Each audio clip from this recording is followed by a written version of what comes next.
Perfect.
Perfect. Perfect.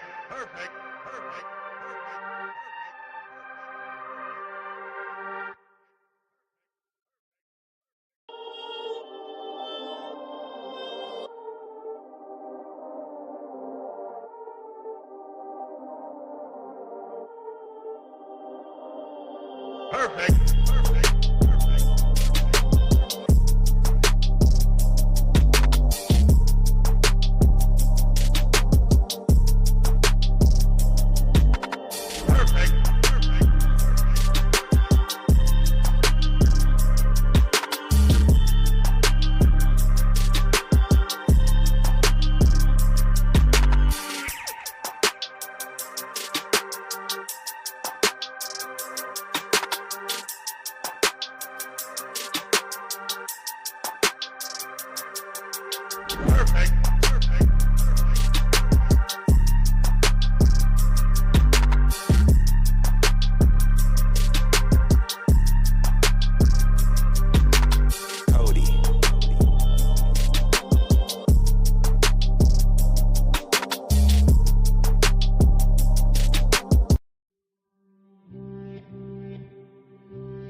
It's not a game, it's a rich thing.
What is going on, everybody? How are you doing?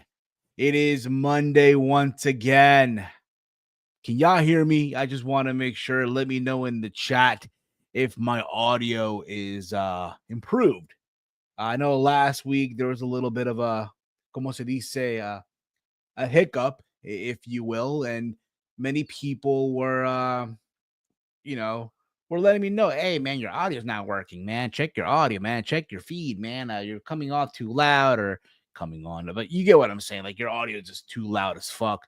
But what I'm gonna do right now is I'm gonna check the playback real quick. I'm gonna just see where we're at right now with the audio to see if you know if things are going good or I just want to check real quick, guys. Just bear the fuck with me. Bear the fuck with me, guys. But I hope all of you out there are having a good day. You know, but I hope we're Gucci. Yeah, we're good, guys. We're good. Yeah, we are good to go. What's up, everybody? Happy Monday to you all.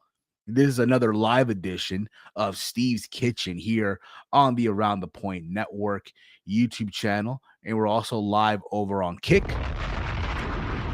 Yeah. I hope all of you, how y'all doing today? I can't hear you, but it's fine. I hope you all had a good weekend. A lot of fun stuff. Look, I'm gonna be honest. There really isn't that much of like news, like breaking news, something crazy happening over the weekend. But yesterday, the news hit, and we'll get into this as well. But before we get into all this stuff, again, if you are new to the YouTube channel, hit the subscribe button down below. Give this a big old thumbs up. Share it through social media with all your friends. If you're on Kick, hit the follow button too. But yeah, man, the big news hit yesterday. Darby Allin finally climbed to the top of Mount Everest. And you think about this, right? A couple was it a year and a half ago or what? He was supposed to originally climb Mount Everest and he got hurt. I think in that match with Jay White, he fucked up his leg, he broke his ankle or some shit happened, and um, it got delayed, right? And for a lot of people, that was like a blessing in disguise. Like, oh, thank goodness, right? But for Darby Allin, his goal was to still climb the top of Mount Everest. That was still his goal. And when you think about it, right, everyone was telling him to not do this. Everyone, everyone was like, yo, don't do this. This is a bad idea. What are you doing? This is so dumb. People were going to Tony Khan. Why are you allowing him to do this? Right? Because people, again, were expecting worst case scenario in this situation. I even heard people like right there, right already obituary for Darby Allin. But he proved everyone wrong. He reached the top of Mount Everest this literally yesterday. So if you see in the thumbnail, thanks to Javier for doing this, you see like the photo that he posted on his Instagram reaching the top of Mount Everest, and he displayed the AEW flag right there on the top as well. He posted the AEW flag. So uh they were doing he did the damn thing. So good for him. Honestly, seriously, good for him for again going out there, putting his life at risk, literally to do this, and he managed to get it done. So I'm happy for the guy. Good for him. I know a lot of people now are just wanting Darby Allin to show up back on TV because when you think about it, right, the belief is that he will be the one to um, take the title off of John Moxley and end this Death Rider story and all that fun stuff. But we'll see how that goes. We'll see how that pans out and all that stuff. Because again, it took for him. It probably took him a hot minute to climb up. It's not like he just climbed down right away. That's not going to happen either. So give it time. But I'm pretty sure he'll be on TV soon. And all that stuff. But good for Darby Allin, man. I'm happy for the guy once again. Um, when you think about it too, this whole weekend as a whole, there's like a shitload of pay-per-views and PLEs, right?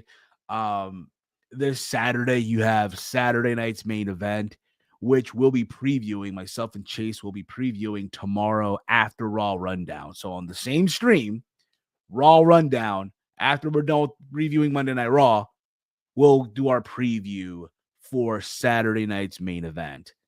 And then on Sunday, you have not only Double or Nothing, right? But you also have WWE Battleground, which is like the NXT PLE happening too. Now, listen, so a lot of stuff happening this weekend. Like for real. Like come on. Give it a break, y'all. But I want to let you guys know the following. Let you guys know that there will be previews. Okay, like I mentioned moments ago, we will be previewing Saturday night's main event immediately after Raw Rundown on the same stream. And then what I'm going to do is have that be its own separate video here on the channel. But also for Wednesday, after something about Dynamite, the watch party, which we might or might not do because we'll get into that in a sec here. But if we are to do one, literally after the stream ends, not stream ends, but after Dynamite ends, on the same stream, we will be previewing AEW Double or Nothing. All right. And that will also be its own separate video. But as well, for you guys to know right now. So, Allin, Keith, just be ready. Wednesday, we're previewing Double or Nothing right after SAD. So don't go anywhere once the stream ends. All right. But also for right now, what I'm going to do here on tonight's on Kitchen, I will be previewing Battleground as well. So now we're previewing Battleground here and all that stuff. And again, there's so much shit going on as far as wrestling events happening this weekend. Like this past weekend, it was the NWA Crockett Cup. And I'll be honest, I don't really watch NWA. I don't. But I was looking forward to seeing this, Natty going up against Kenzie Page for the NWA Women's title, just to see, what this is all about. And come to find out, it wasn't available on Triller or Fight TV, whatever you guys want to call it. It was nowhere available. So it turns out it was only they did the event at the 2300 Arena, but it's going to be taped. So it's going to be popping up on the latest episodes of NWA Power. Do they even call it that? That's what I don't know. I don't remember. Do they even call it NWA Power? I'm still confused on that. But let me read some of the chat here, guys. Let me read here. We have Allin the Working Man. The Rock told The Rock told WBD AEW Collision doesn't work for him, brother. We'll get into that also in a sec here. You also write, happy Darby made it to the top. Now coffin dropped. Now coffin drop down. It. No, don't do that. No. That's come on. Oh, Allin. No. That risky. Never that. Philip writes here, glad he made it on top safely.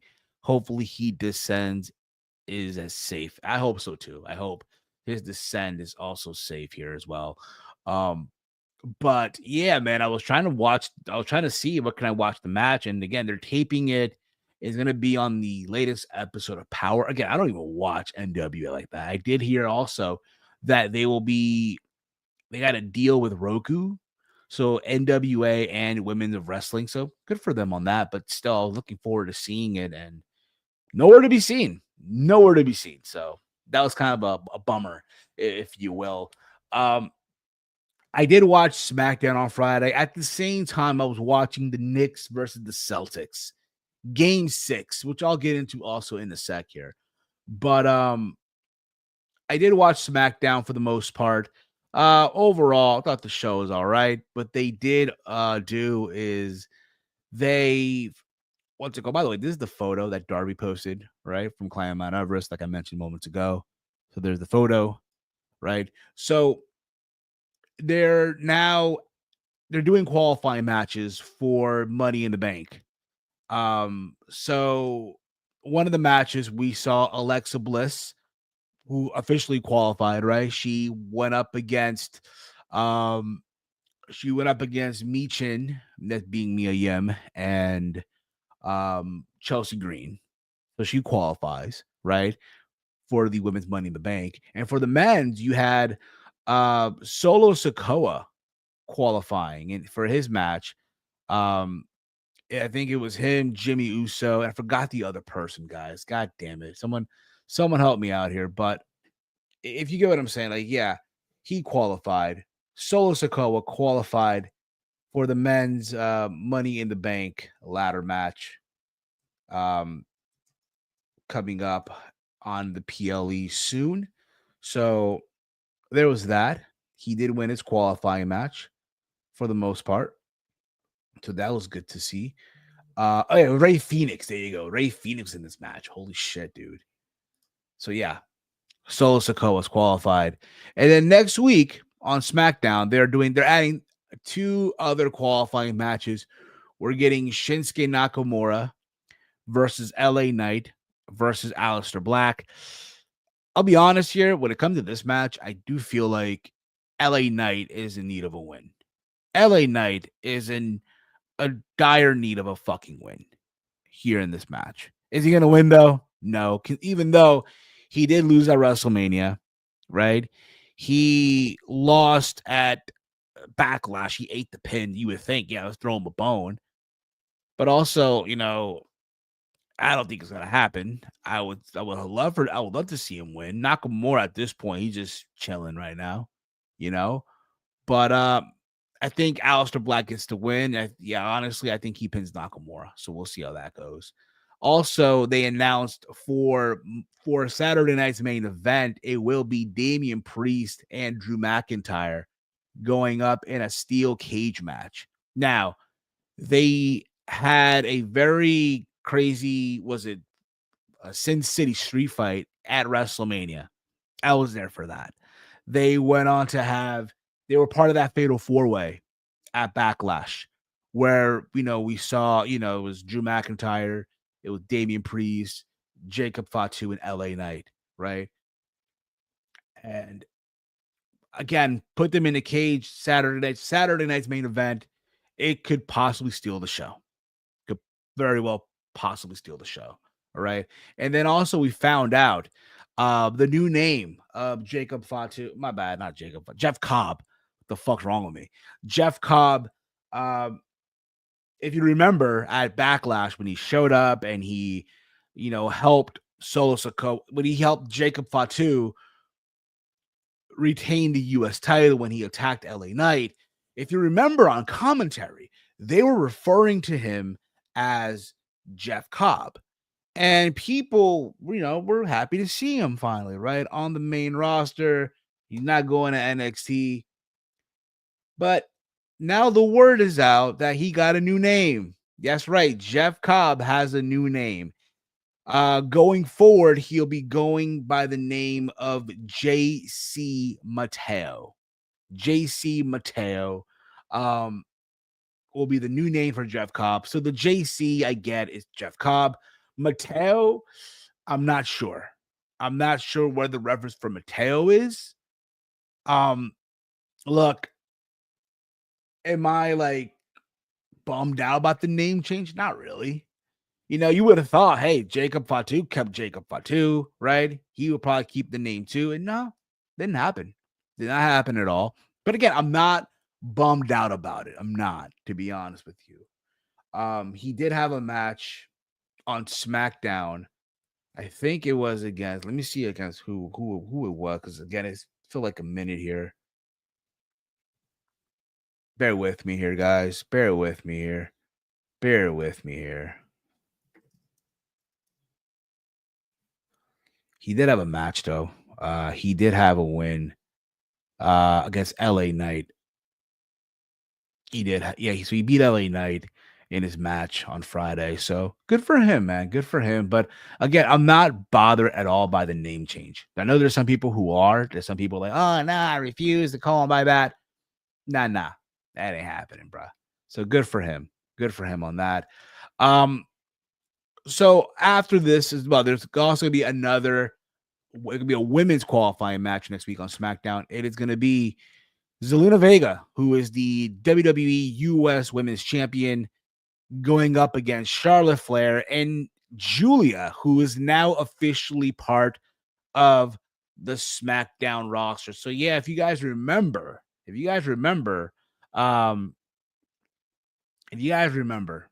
right, this past Monday on Raw, Julia and Roxanne Perez came up short in their tag team main event against Rhea Ripley and Io Sky. And because of that, there was like a miscommunication, and it led to them to split, right? And that means now that, hey, Roxanne Perez will stay on Monday Night Raw, which is totally fine. And Julia will now make her move to the Blue brand and on Friday nights. Again, I don't hate the move at all. Just think about the matches you can make, right? With Julia on SmackDown. You can do Julia versus Charlotte Flair, which again, we're going to get a preview of that this Friday. Honestly, I would give Julia the US title.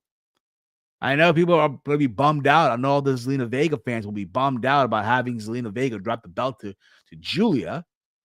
But just think about the title defenses that Julia can have as the U.S. champion, the women's U.S. champion, right? She'll be having some bangers. And not only that, but you'll help elevate that title, But as far as who wins here, I'll be honest with you. Does Charlotte Flair really need the women's Money in the Bank contract?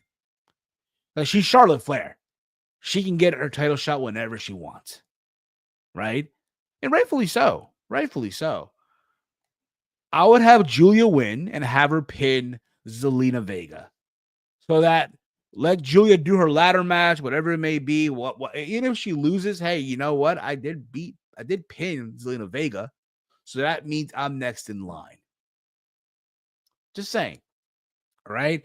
But also, we did have on SmackDown, Aleister Black versus Carmelo Hayes, which I thought was a very good match for the most part.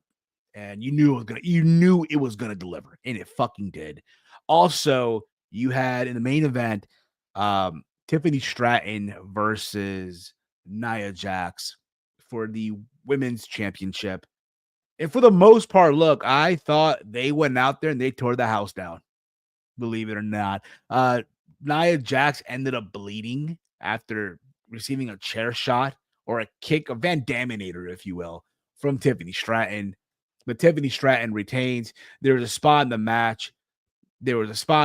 Where Tiffany received a bonsai drop from Nia Jax. And you would think, oh, it's over. The way she took this move, the way she sold it, you would have thought, all right, this is over. It's like when Yokozuna would have done the bonsai drop on the enhancement talents back in the day.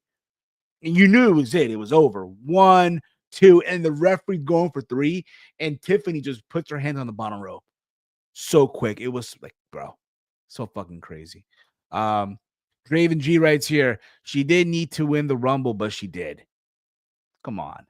You needed her to win the Rumble so she could have the match with Tiffany Stratton, so she could help elevate Tiffany Stratton.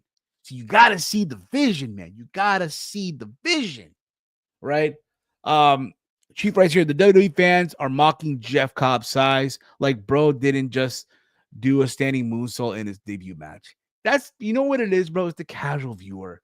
A lot of these casual viewers who never, let's be honest, a lot of them don't have a clue that Jeff Cobb had this amazing career in Japan. They're not aware that he had this incredible independent run in PWG and so many promotions as well, that he's wrestled for, right? But I know PWG was one of them for sure. Hell, even when he was Matanza and Lucha Underground, put the mask on him, bro, and the way he was moving around, see, people are not aware of that. Chances are a lot of people are not aware of the career that Julia had. You know what's funny too? Like, a lot of these fans, bro, a lot of them, whenever WWE signs a talent from New Japan or Stardom, right? They're like, yeah, man, good signing, great signing, man, great acquisition. But if you're to ask that person, hey, did you watch any of the stuff from New Japan, or can you name me maybe 3 matches from the independents? They'll literally, again, you're asking them this, right? You ask them this question, and again, you expect an answer, right? And all you really get from them when you ask them to answer this question is basically, to be honest, that's all you're gonna get. So that's what I'm not surprised at all that people are trying to make fun of his size. But again, bro, chances are they've never seen his work, and it is what it is. But also, they made official for Saturday night's main event. That's right. John Cena going one-on-one with R-Truth. Now, many people are probably wondering, oh, is it for the title? This a title match? Is that what we're doing right now? No, they never made it clear. If you even go on WWE.com, they don't even acknowledge it as a title match. It's just a one-on-one match. If you remember what happened at Backlash, R-Truth got involved, right? And then at the media scrum, R-Truth got FU'd or AA, whatever the fuck you want to call it, by Cena through the media, through the desk, right? Through the table, right? And I know there was a sit-down interview, right? And R-Truth still believes that he can make John Cena snap out of this. I don't think it's going to be really that much of a match. It's going to be more of an angle more than anything. I don't expect R-Truth to win. I don't, but to me, this screams more like an angle to build to something else, but we'll see how that goes, and we'll see how that ends up progressing and stuff like that. But yeah, man, it's just R-Truth and John Cena at Saturday night's main event in Tampa. Again, look, we will be previewing Saturday night's main event tomorrow on the Raw Rundown. On Wednesday, after we watch AEW Dynamite, we will be also previewing Double or Nothing. And I will be honest, too, I'm looking at the AEW Double or Nothing card. I'm going to say this right now. It just looks like it's just been randomly placed together, to be honest with you. There's maybe honestly 3 matches at best that I'm probably looking forward to. That being honestly the Will Ospreay versus Hangman Adam Page, the men's Owen Hart's final. I'm looking forward to that. I'm looking forward to seeing the women's finals between Mercedes Moné and Jamie Hayter for the most part. And of course, I look forward to seeing the Stadium Stampede, even though I know Swerve did say Stadium Stampede, and people are wondering what's going to be the teams, right? I know they also reference, hey, let's add the women because Willow Nightingale was involved or at post-match, right? In that little brawl between the Death Riders and the Ops and everyone else.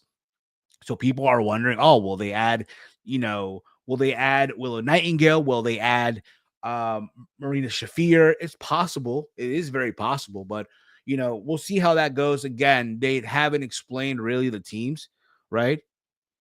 So that's something to just keep an eye on, right?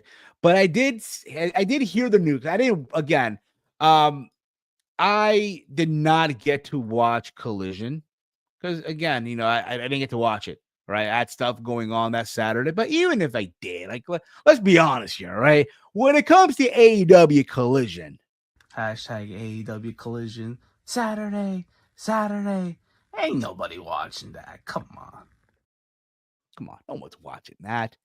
So 90 minutes into the show, because it's a 2-hour show. So 90 minutes into the program, they went to commercial break and they never came back. Like they decided to put Black Adam, the Rock movie, Black Adam on the television, right? Hey man, I've heard of a viewer. I've heard of you. There is a viewer of Collision. I heard of you. I never thought I would actually interact with one. I'm kidding. Tranquilo. Everyone just calm the fuck down. I'm joking. So that happened, right? So they cut the feed, right? Now they're saying it was a mistake. It was an issue. It was an error on I guess on Warner, right, or whatever it is. And I know Tony Khan went into panic mode on Twitter, right? Again, overall, it's embarrassing when you think about it, right? Like, how does that even happen? I know it happened before with TNA many years ago, where when they aired the wrong episode. This had to have been like back in the Axis days, or probably during the Pop TV or Destination. I could be wrong, but I remember that happened with TNA many moons ago when they aired the wrong episode. I remember that. I don't know how many of y'all remember that, but I definitely do remember that when that did happen. So let me try to find here. I know Tony Khan posted a tweet about this, and again, it's embarrassing. This is what he wrote.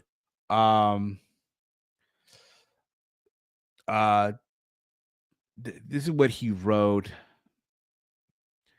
regarding the issue, right? Thank y'all for watching tonight's complete Saturday night's 8 collision right now in its entirety. So I'm sorry for the technical issues with the transmission affected the final 30 minutes of the feed earlier. You can see the full show on TNT West. So if you live on the West Coast, you were able to watch the show basically with no issues whatsoever. But you also got to factor in, if you're watching on Max, so this is what he wrote basically. This was literally later on in the day. I'm going to read this tweet out. This was obviously at 12:27 a.m. on early Sunday morning. There are ongoing transmission issues on tonight's Saturday #AW Collision. I'm so sorry. We all were expecting a full version to play on TAT Drama West. So it happened cross country. But right now, an ongoing technical issue that all believe to be fixed is still affecting the transmission of the final half hour, even on TNT West. We will get the full show up on stream, obviously on Max, which, by the way, they're going back to HBO Max, by the way. I'm very sorry for this hassle. I find it crazy, right? I find this crazy. The same people who are crapping on Max for this issue, right? Were crapping on Warner Brother Discovery, right? For this issue were the same ones who, when they landed on Max, oh, yeah, man. And they were throwing the pizza party. But now all of a sudden, this one issue, and again, it happens. But it's embarrassing, though. Get the pitchforks out. It's like, heard Wheeler Useless was in the main event. To be honest, don't blame Warner. Yeah, listen, bro. If I hear that Wheeler Useless is on the show, is main eventing. Exactly. No pop. I ain't watching. Wheeler Useless, I ain't watching him. Sorry. But again, I'm looking at this double or nothing card. I'm sorry. It just feels like certain matches were just placed together at the last minute. That's what it feels like, to be honest with you. For the most part.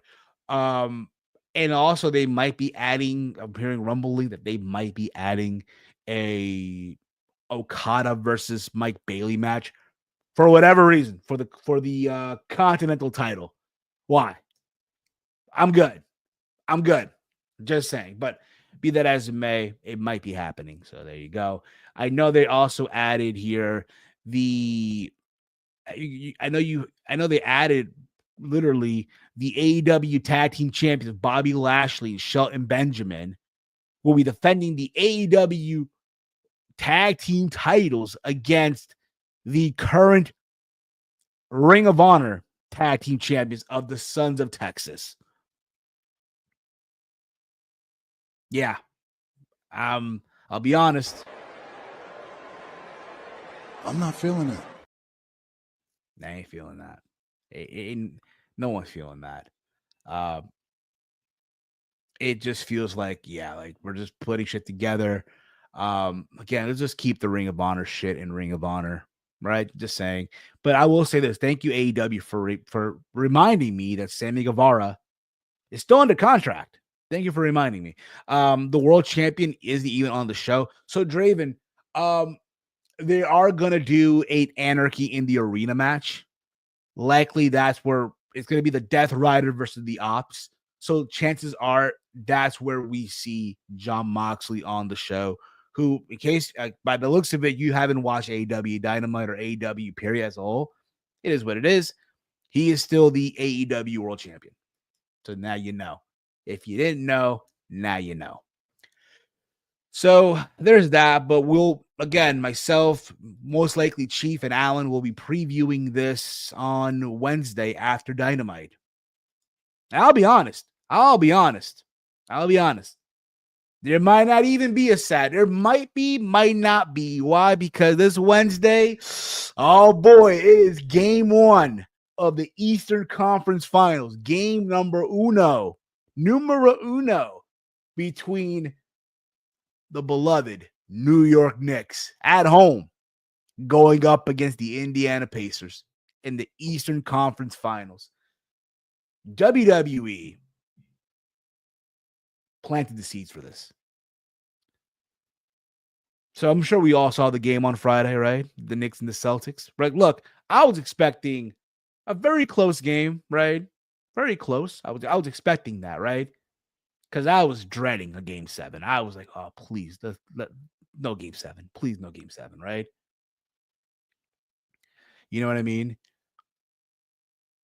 But, man, holy shit, the Knicks went to a different place, bro. And they literally, it was a blowout. It was like, yo, what a, like, wow. And normally when I see these blowouts, right, when I'm placing my bets, right, I hate seeing blowouts because then what happened? Did they put the bench in, right? Somewhere at the beginning of the fourth quarter. But yo, the Knicks were just kicking ass, bro. Kicking ass. And I know there's some folks who will throw the asterisk in there. Oh, but you know, you played a Boston Celtics team that didn't have Jason Tatum. Look, it's unfortunate what happened. It really is unfortunate. But that's sports for you, right? Y'all crazier than Philly. We will never dare to climb a billboard like y'all Knicks fans. Yeah, they did. Bro, Manhattan, bro, was a fucking you would have thought, bro, honestly, dude, you would have thought the Knicks won the NBA title, bro. The way they were celebrating that Friday night in New York on 7th Avenue. I did see the one fan climbing up the billboard. I saw Spider-Man. Put it this way, bro. The New York Knicks, bro, were able to unite. And Palou, I know you're in the chat right now, but you'll agree with me on this one. They were able to unite Yankee fans and Mets fans. They were able to bring them together in unity for the fucking New York Knicks, bro. Don't deny it. Do not deny it. That is what happened. Because there are people who were, because at the same time, the Yankees were playing the Mets. And people who were at the stadium were on their phones watching the basketball game. Yeah, I love AEW. This is from Palou, but my sports teams always comes first. Who knows? Honestly, we might do the same thing we did last week, where I'll keep the game on the screen, like on my TV on low volume, but I'll still do something about Dynamite, just so you guys know. But I'll keep it posted. All right. But it was crazy, bro. It was crazy to think, and also factor in that now people are like coming up with WWE wrote the script, right? Because if you guys recall, like, was it last May? I think it was like last year or a year and a half ago, whatever it was. It was Logan Paul versus LA Knight versus Santos Escobar. It's at the Garden in a Money in the Bank qualifier match. And if you remember, Logan Paul came out there with Tyrese Halliburton, the point guard for the Indiana Pacers. And obviously MSG, if you guys recall, the Pacers, again, there's that whole thing with the Pacers and the Knicks. The history is there, right? And people were literally booing Tyrese Halliburton.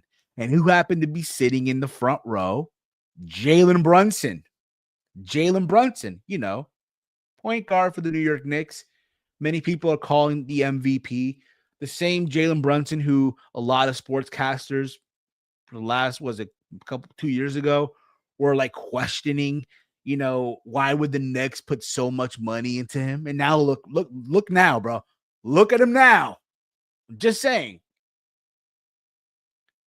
And they did the whole segment, right, where Tyrese Halliburton was supposed to hand the brass knucks to Logan Paul, and Jalen Brunson got in the ring, and with the steel chair, right? And I'm sure we all seen the videos on Twitter with My Way, the song from Limp Bizkit, right? So it's like, yeah, man, WWE planted the script for this. Where Triple H today on Twitter, said, "Hey, it's foam and blowing up like crazy. SummerSlam's around the corner." Like, here's the thing, right? I know a lot of time people will crap on the idea of celebrities, taking part of wrestling, right? Oh, why are these celebrities here? This is bullshit, right? This is bullshit. Oh, why is he doing? Why this one? Whatever, right? Why we got these celebrities involved? Look what happened. Look, WWE planted the seeds for this. People were saying Brunson got overpaid when he first got signed. Now these same people are saying he got underpaid. That's sports fans for you, bro. The WrestleMania 17 montage with Tyrese and Brunson online got me hyped up. It does, bro. It does. Because, like, bro, it's like, yo, they're about to go at it, man. It's going to be a battle, bro. And you the thing about it, too, bro. When you look back at the history of the Knicks and the Pacers in the playoffs, bro, it's a battle, bro. It's not like there's no like, hey man, good luck. No, it's a rivalry, bro. I'll never forget. I said the story before. I think it was in 2000. If I'm wrong on this, correct me if I'm wrong. I just want to make sure I got this right.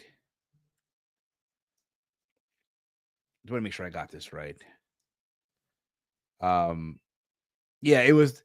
Yeah, it was. So in 2000, right? My dad took me, I believe it was the Eastern Conference Finals in 2000. It was the Knicks versus the Pacers. I believe it was game 3. I could be wrong. It was such a long time ago. But I'll never forget, I went to that game with my dad, right? We got him, off a street vendor. It is what it is, right? And we're in the stadium. We're in the arena, my bad, MSG. And at halftime, Reggie Miller, who is going to get so much. He's going to get so much shit, bro, in the next couple of days, right? They're going to just boo him like crazy. It's going to happen. So at halftime, he shows up, and all he's doing is shooting threes, bro. And the whole MSG is chanting, Reggie sucks. Reggie sucks. Reggie sucks. I can't wait, bro. I cannot wait, bro. It's going to be crazy this Wednesday. Just saying. But yeah, man, who to say we get a match at SummerSlam? Tyrese Halliburton. I don't think we're gonna get Tyrese Halliburton versus Jalen Brunson. But maybe if you put him in a tag team at SummerSlam, some involvement, sign me up. Sign me the fuck up, yo. They got it right this time. WWE got it right for the most part. So there's that. But I can't wait, man. I cannot wait. But yeah, man, look, like I said earlier, the New York Knicks were able to, for one day, they were able to unite. They were able to unite as one, Yankee fans and Mets fans. And then the Yankees beat the fuck out of the Mets on that Friday. But hey, it is what it is. Juan Soto got booed. Sell out. It is what it is. Yeah, they did.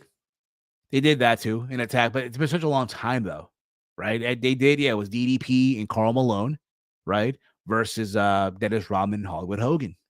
Yeah, make this time though in New York at MetLife Stadium, even though it's Jersey, New Jersey. But I digress. As you guys know, too, let's move on real quick. Let's move on. If you guys recall, what was it? last Sunday, the wrestling world lost Sabu.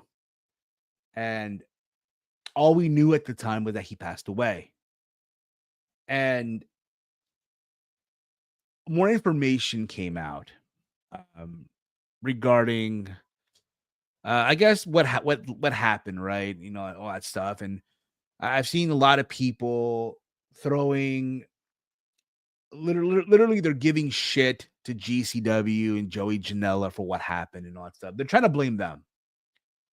And so, for those of you who don't remember, a couple of weeks ago, it was Joey Janela's spring break.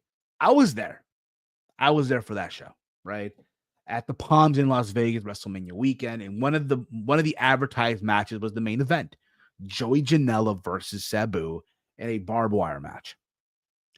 And keep in mind, like, the match happened, right? The match happened, and right, we saw what happened, right? Sabu took those bumps. He looked like crap. Let's just put it that way. He looked like crap. He was literally holding the railing to come down to the ring, and he was struggling, right? So this interview drops days after he died. This interview dropped on the 12th of May, which was a Monday, by Phil Schneider from Yahoo Sports, where in the interview, keep in mind, the interview was posted online on May 12th, but it took place, like the sit-down interview, right, back and forth, happened a day or two after the match took place. So at that time, no one thought what was going to happen happened, right? Just, if you get what I'm saying. So in here, there's some quote, like they were saying that, Sabu might not made the match. They were saying that, I guess the day before, right? And again, in this day interview, they get quotes from Joey Janela, they get quotes from Brett Lauderdale, who is the promoter. And in here, they were saying that the day of the event, Sabu, I guess his legs were locked and his feet were bleeding, and he just looked like crap. And the concern was, was he gonna make the match? Was he gonna be there, right? Or would he not? Would he no show his retirement match? Because Sabu was known for not showing to his matches. He was known for that, right? Over the years. And this is a quote from Brett Lauderdale, and this is what he said, right? Because in this, right, Brett Lauderdale got a call, right? This is a quote here. I was fairly confident that he, again, predictably, on the night of the April 18th show was chaotic. Nothing was going to be easy with Sabu. I was fairly confident that he was fine. Sabu's opponent, Joey Janela, this is what Joey Janela said to Uncrowned, that being Phil Schneider, days after the event. I was kept in contact with him, and he had a team of people around him, guys this time, and they were all saying that he was ready to go, that he was going to the gym, that he was on a training program. I believed them until the day of the show. Then the 2 hours before the show, I got a call, Sabu can walk. And there's discussion that he was given kratom. Keep that in mind. So this is what Brett Lauderdale said, I guess, in a call. I guess he was on the phone call with Sabu. He's like, I said, listen, Sabu, everybody knows you're hurting. You're 20-something years older than the last time you did this. People's expectations are realistic. No one is expecting this to be born to be wired. And he said to be good, because it's going to be better than that. And this is from Janela. Like, what do you mean Sabu can't walk? Yeah, Sabu, something with his knee. They're locked up and he can't walk and his feet are bleeding. He's not coming. Sabu's not coming. I said, Sabu's fucked. This is from Janela, by the way. So we talked to Matt Tremont, and Tremont is going to be the replacement for the match. And I feel like this is going to be the most embarrassing moment of my wrestling career. There are 2,000 people here This is one of the biggest spring breaks ever, the biggest crowd Mania weekend indie-wise, and I'm going to have to go out there and announce Sabu once again no-showed his own retirement match. Lauderdale was less concerned. In the back of my mind, I knew Sabu was coming. He said, I never once worried if we did hear from Sabu, then I would be worried. But the fact that he was communicating, I knew he was coming. And again, this is also from Janela, by the way. We are an hour into the show, I said. Just get Sabu here. Janela continued. So they gave him something called Kratom. That being, Sabu's team that I guess were with him. They gave him Kratom, right? You can buy it at a smoke shop or something. It's like a legal opiate or something. They said he's hopping on the bed, he's hopping off the bed, and they're going to get him to the show. So he shows up 2 hours into the show, and Sabu was on a different fucking planet. Everyone in the backstage was like, what the fuck is this match going to happen? And my God, did it happen. Now, I'm going to be honest, all right? A lot of people are giving GCW and Joey Janela crap and Brett Lauderdale. Look, if I'm hearing that someone can't move, right? Their knees are locked and they're bleeding and they're fucked up, I'm not having the match. That's just me. But be that as it may, they proceeded to have the match. And again, this interview dropped on the 12th. The day after Sabu died. But this interview was conducted a day or two after Joey Janela's spring break, where Sabu wrestled Joey Janela in his last match. But people are GCW and Joey Janela gave Sabu Kratom and stuff like that, and they're the ones who should be responsible. No, it's not like that. I think people need to calm down. I know Rob Van Dam spoke in the defense of GCW and Joey Janela. But again, people are just going to crap on him for the sake of crapping on him, unfortunately. But at the end of the day, I just think people need to calm the fuck down. All right, at the end of the day. But that's just me, okay? Let's move on here because, again, we're about to wrap this up in just a sec here. Call me crazy, but all the stuff Sabu was doing throughout he's lucky he made it to 60. Yeah, man. Absolutely. Now let's get into, before we put a bow on this, let's get into some Battleground previews. Because I'm doing this now. So yes, this is your WWE Battleground preview for 2025. As you guys know, NXT is going to have a PLE this Sunday. Likely, yes, going head to head with Double or Nothing. It is what it is. People are going to complain, this and whatnot, but they've been doing this for years. So I think people need to calm the fuck down. So far, as I'm looking at this, there are 4 matches on this card. Potentially, they might add one more match to the card. I could be wrong, okay? But I'll be shocked if they don't add this match. So this Tuesday on NXT, they are going to have a triple threat between Ashanti the Adonis, Javon Evans, and one of the guys from the WWID, right? I'm butchering his name right now. I apologize. But they're going to have a match on NXT this Thursday. Oh, bad. This Tuesday. I'm sorry. God damn it. But that's what's going to happen for the most part. And yeah, from Sean Legacy. That's the dude's name. Sean Legacy. That's the dude's name. Sean Legacy. But they're having a match. Likely, Javon Evans does get the win, and Ashanti the Adonis does eat the pin. But that's my prediction on that. But as far as, let's assume here, they do have Javon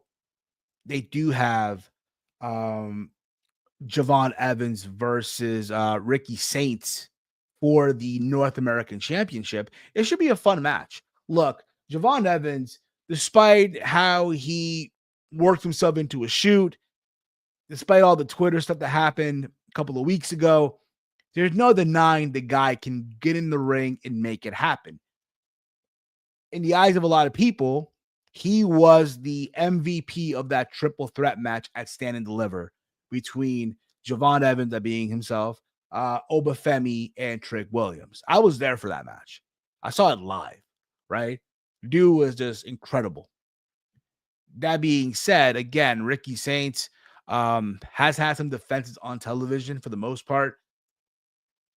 I do see Ricky Saints retaining the title. Should be a fun match. But again, I'm just saying this now because it could be a potential match on the show. And also, I really wouldn't think they're going to have a NXT PLE and you're not going to have Ricky Saints on the show. I think that'll be silly, but who to say they add this on the episode of NXT the week after, and we'll see what goes. But I'm going to go with Ricky Saints. We do have Stack Lorenzo versus Tony D'Angelo one-on-one. If you guys remember what happened at Stand and Deliver, Stack Lorenzo turned on Tony D'Angelo and the D'Angelo family. And I've been enjoying the little vignettes that Stack's been doing, right? You know, since turning on the D'Angelo family. On NXT last Tuesday, you saw Stax showing up to Adriana Rizzo's safe home, right? And that got Tony D'Angelo mad, so he went to make the save, and they were brawling, right? It's a trap. Should be a very, very good match for the most part. Give them time. I do honestly love picking a winner here. I'm gonna go with Stack Lorenzo. I think Stack gets to win here, and we'll see how that goes. From there, we go to Joe Henry versus Trick Williams for the TNA World Championship. For the very first time, the TNA World Championship will be defended on a WWE programming. PLE, put it that way. That's crazy, right? That's crazy. The fact that I'm saying that is insane that that's even happening. Joe Henry has been on a roll, right? He wrestled at WrestleMania, right, against Randy Orton, and he lost. But you know what, though? That did more for him in the long run, I think.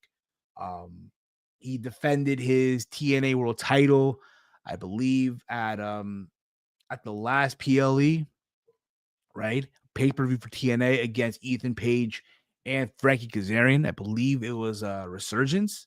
If memory serves me correct, if I'm wrong, please correct me in the chat.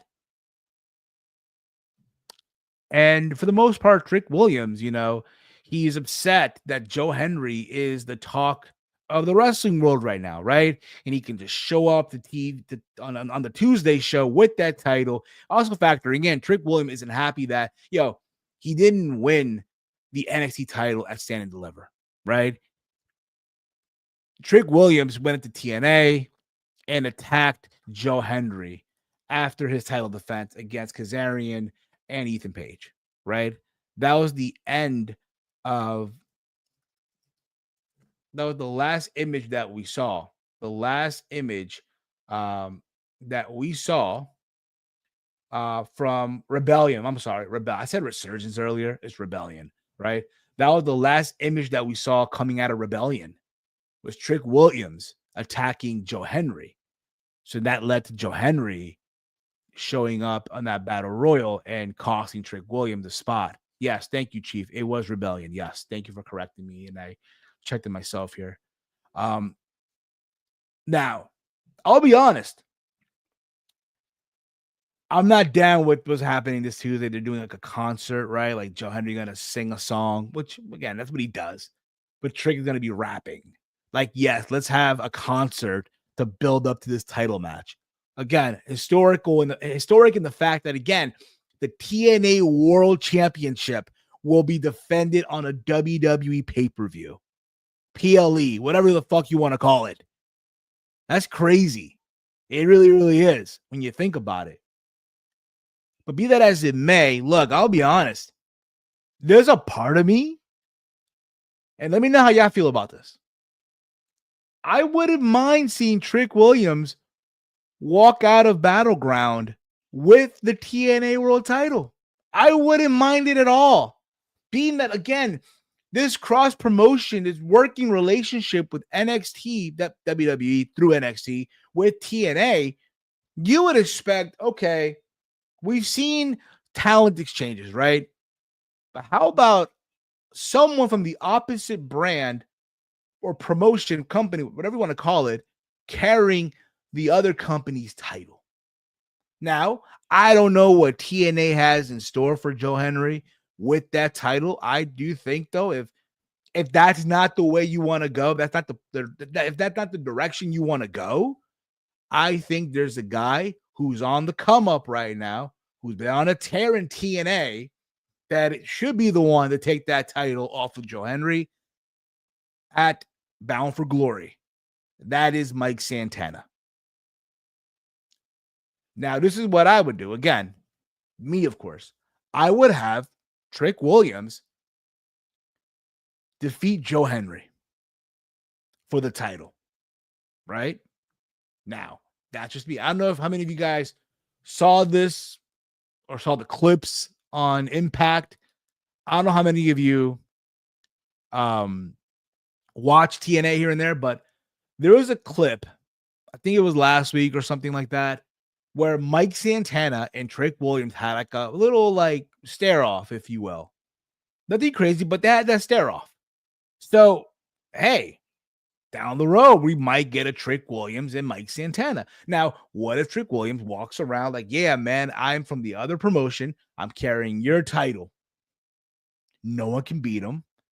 And then Mike Santana, is the one to fight in the honor of TNA and win the belt back from Trick Williams. Again, we'll see how that goes. But honestly, if it was me, I would have Trick Williams win, but I wouldn't be shocked if Joe Henry is the one who walks out, still the TNA World Champion. If Trick wins, that will do a lot for TNA and the title. The internet would explode. Oh, yeah, they would be.